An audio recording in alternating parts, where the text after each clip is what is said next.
Hi అందరికీ, ఎలా ఉన్నారు? ఇవాళ ములక్కాయ మటన్ ఎలా చేయాలో చెప్తాను. ముందు మటన్లో ఉప్పు, కారం, అల్లం వెల్లిపాయ పేస్ట్, పసుపు వేసి 4-5 విజిల్స్ పెట్టుకోండి. మటన్ టెండర్నెస్ని బట్టి ఒక 2 విజిల్స్ ఎక్స్ట్రా అయినా పెట్టుకోండి, ఉడికిపోతుంది. అది పక్కన పెట్టుకోవాలన్నమాట.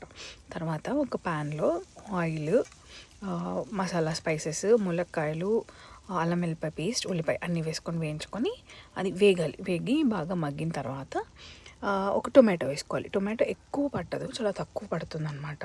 అండ్ ములక్కాయలు మగ్గడానికి కూడా హెల్ప్ అవుతుంది. సో ఆ టొమాటో అండ్ దెన్ కొత్తిమీర ఈ రెండు వేసి కూడా బాగా మగ్గనివ్వాలి. సో ఈ ములక్కాయ మటన్ అనేది టేస్ట్ ఎక్సలెంట్గా ఉంటుంది. ఎప్పుడైనా ట్రై చేయకపోతే మాత్రం ఖచ్చితంగా ట్రై చేయండి, అందరికీ నచ్చుతుంది. నేను ఫస్ట్ టైం తింటున్నప్పుడు ఏంటి కాంబినేషన్ అనుకున్నాను, బట్ తిన్న తర్వాత ఐ రియలీ లైక్డ్ ఇట్. ఒకసారి మీరు కూడా ట్రై చేయండి. సో అది కూడా హెల్దీ. ఇప్పుడు ములక్కాయ సూపర్ ఫుడ్ అని అంటున్నారు కదా, మునగాకు, మునగ పువ్వులు కూడా కర్రీ చేసుకుంటున్నారు ఆఖరికి. సో ఖచ్చితంగా ట్రై చేయండి.